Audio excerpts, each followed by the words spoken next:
नमस्कार।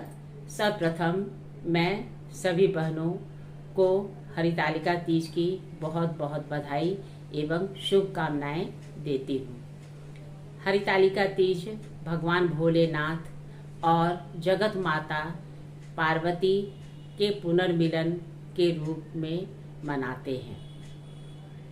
भगवान भोलेनाथ और माता पार्वती हिंदू सनातन धर्म के अनुसार एक आदर्श युगल है। वैदिक मान्यताओं के अनुसार दोनों पृथक नहीं वरन एक ही हैं। माता पार्वती और भोलेनाथ के पुनर्मिलन के उपलक्ष्य में हम प्रतीक के रूप में इस त्योहार को मनाते हैं। सभी सुहागिनें भगवान भोलेनाथ जैसे पति की कामना करती हैं और अपने पति की लंबी आयु के लिए वरदान मांगती हैं। भगवान भोलेनाथ ने 107 बार माता पार्वती से विवाह किया। माता पार्वती की यही इच्छा थी।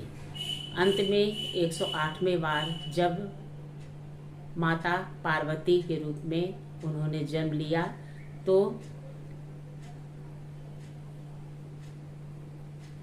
भगवान भोलेनाथ ने उन्हें अपनी अर्धांगिनी के रूप में स्वीकार किया। इसके संबंध में बहुत सारी कहानियां हैं। कहते हैं कि जब माता पार्वती सती के रूप में दक्ष के घर में जन्म लिया था तो दक्ष से उन्होंने बहुत जिद किया कि मैं शिव जी से ही शादी करूंगी। राजा दक्ष शिव जी को बिल्कुल पसंद नहीं करते थे, किंतु सती की जिद के आगे उन्हें हारना पड़ा और उन्हें अपनी पुत्री सती की शादी शिव जी से करनी पड़ी। वे शिव जी को जरा भी पसंद नहीं करते थे। इधर माता पार्वती एक बार भी शादी के बाद अपने मायके नहीं आई। दक्ष ने एक बार एक बहुत विशाल यज्ञ का आयोजन किया जिसमें बहुत सारे गण्यमान ऋषि मुनि और देवताओं को उन्होंने आमंत्रित किया, किंतु शंकर जी को बुलावा नहीं भेजा। माता पार्वती जी अपने मायके जाना चाहती थी, किंतु भोलेनाथ ने मना किया कि बिना आमंत्रण के नहीं जाना चाहिए।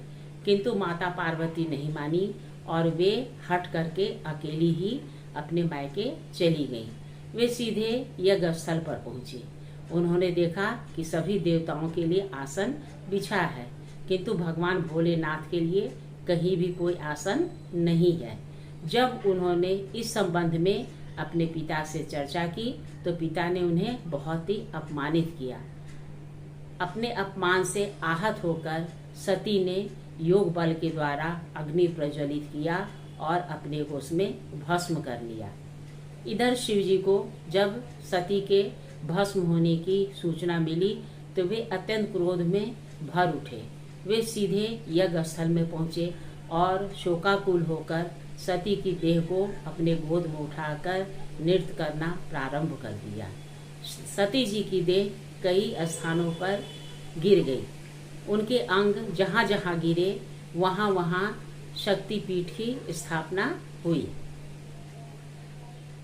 अगले जन्म में सती ने पार्वती के रूप में हिमालय के घर में जन्म लिया।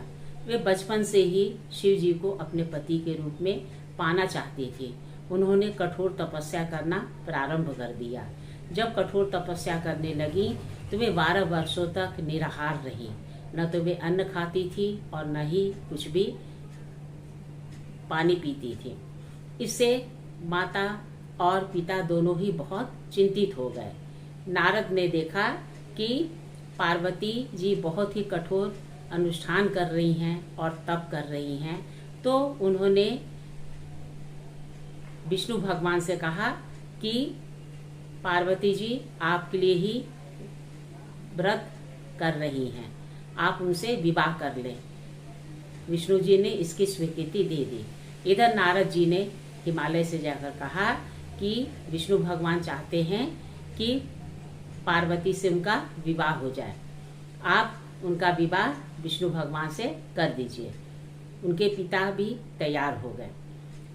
इस बीच उनकी 2 सहेलियां, जिसका नाम जया और विजया था, उन लोगों ने जब सुना कि पार्वती जी की शादी विष्णु भगवान से हो रही है तो वे चिंतित हो उठी, क्योंकि वे जानती थी कि पार्वती जी शिव जी से ही शादी करना चाहती हैं। वे चुपचाप वेश बदल के पार्वती जी का हरण करके उन्हें घने जंगल में ले गईं और उन्हें एक कंदरा में छिपा दिया। अब पार्वती जी वहीं पर रहकर शिवलिंग की स्थापना की और दिन रात भगवान महादेव का ध्यान करने लगी।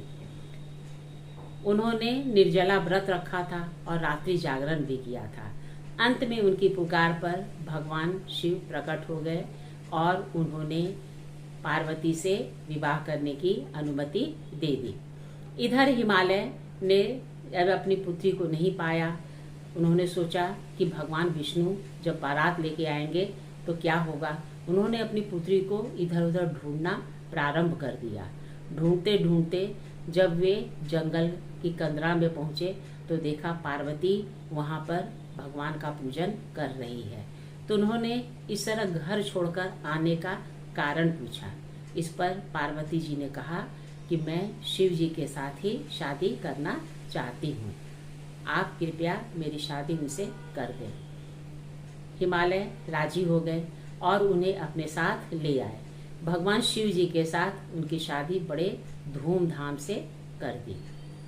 तभी से प्रतीक के रूप में सुहागिन स्त्रियां इस पर्व को मनाती हैं और रात्रि जागरण करती हैं। कहीं कहीं कुंवारी स्त्रियां भी योग्य वर पाने के लिए भगवान शिव की आराधना करती हैं। मारवाड़ में एक कथा यह भी मिलती है कि जब शादी के बाद भगवान शिव और पार्वती बहुत दिनों के बाद अपने ससुराल चले तो हिमालय की पत्नी ने उनका बहुत ही शानदार स्वागत किया। घर में ज़्यादा खाद्य सामग्री नहीं थी, जो भी सामग्री थी उसी से उन्होंने शिव जी को पकाकर बढ़िया बढ़िया पकवान खिलाया। शिव जी बहुत ही तृप्त हो गए। उन्होंने एक लंबी डकार ली। चलते समय उन्होंने पार्वती जी से पूछा कि तुमने क्या क्या खाया। अब घर में ज़्यादा खाद्य सामग्री तो थी नहीं, इसलिए मैना ने उन्हें साग पात खिला दिया था। पार्वती जी का भी पेट भरा था, उन्होंने भी कसकर डकार ली। उन्होंने कहा कि प्रभु जो आपने खाया है वह मैंने भी खाया है।